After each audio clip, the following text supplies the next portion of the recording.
are we talking about? David Moyes is set to sign a new 2.5-year contract. This is interesting. After a bit of speculation about his future, of course. His deal runs until the end of the season. He did say in December that he'd be willing to manage without a contract. I don't know whether that's possible or not, but we understand. David Brent rocking up.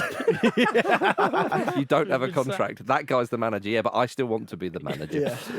Yeah. So he's put pen to paper, or he's set to put pen to paper, as they say.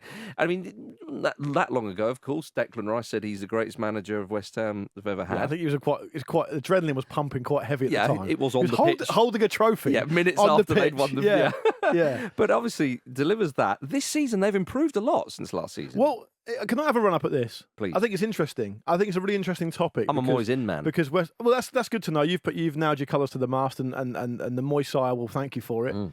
As he's taking you across on the ferry boat to wherever it is you're going. Hang on, is he the Moyes sire or is he the ferry boat? Wait, that's the point. That's the crux of the argument. And see? there it is. So one's guarding one door, and you have you can only ask him one question. And one can only tell the truth, and one can only lie. Yeah. Are you going to play Paquetá today or not? Yeah. Are we going to defend or attack? So what I would say is that historically, they're doing very, very well as we sit here now off the back of a European trophy not that long ago.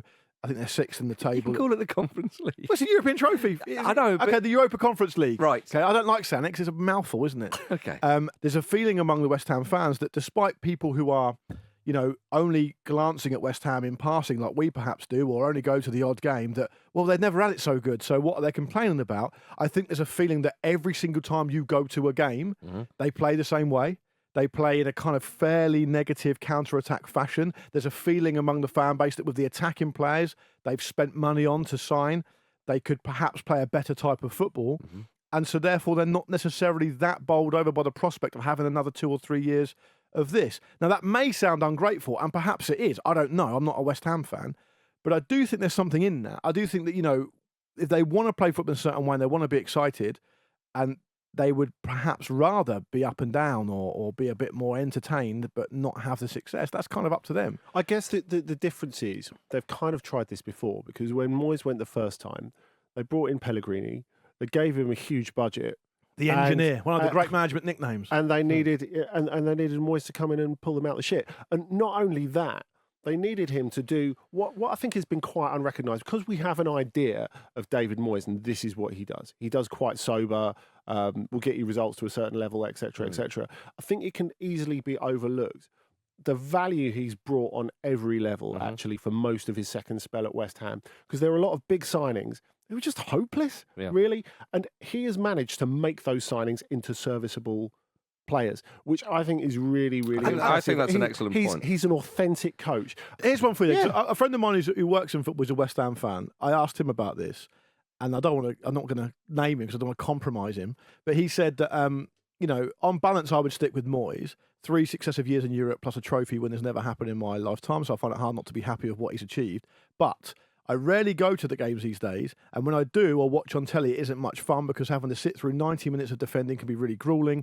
When we play teams that we should dominate, we often look a little bit clueless on the ball. It seems he only really knows how to play effectively the counter-attacking style. So a lot of, whether we like it or not, whether we want to sit here and talk about winning things and positions in the league, that's all important. Yeah. But what's also important is a relationship between a fan and the club. Yeah. And if you don't want to go anymore, you find yourself not wanting to go, I think you're within your rights given you pay your money. If the fans are there, are sat there, really expressing with their voices or non-voices that this is true, but you did say there were 62,000 there last night. Yeah. So it can't be everybody who thinks Brighton that. fans. I mean, I suppose the nuance might be is that it's set to sign a new 2.5-year contract.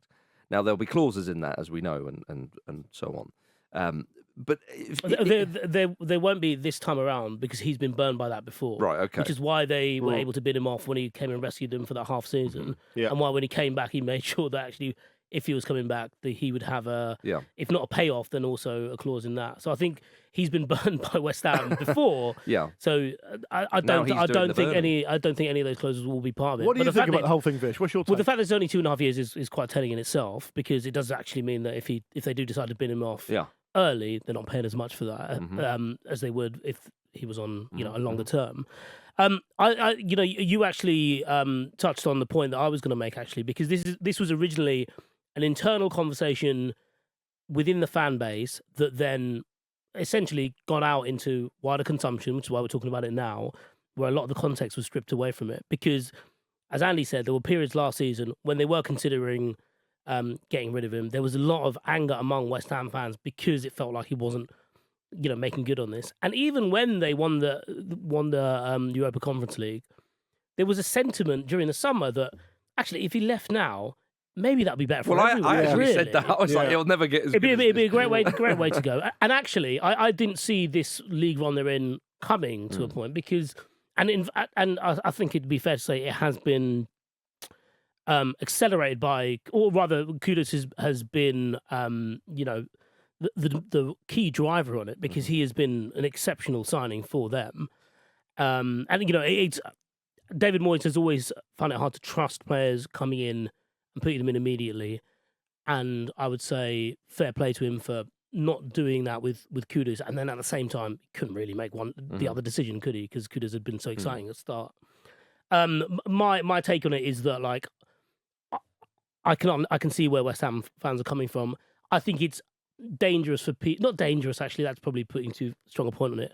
But I think I would never want to tell a fan who goes week in, week out what they should and shouldn't be grateful for. Absolutely. And the whole point of football is going to it and being entertained. And if you feel that he's not holding up that side of the deal, then you're well within your rights to think of other things and what could be different. Well, because there's also, very quickly, there's also a situation here where if you look at the number of teams around West Ham now, there is an element of danger that they might lose this footing because they're not on solid ground just yet. They're not an established top 6 club just yet. And to get there, they need something a bit more concrete. Now, Moyes could bring it to them, but I can understand why they doubt that would be the case. Cheers for watching another fantastic clip from the Football Ramble podcast. Make sure you click like on this video and subscribe to the channel, which means you will not miss a single upload.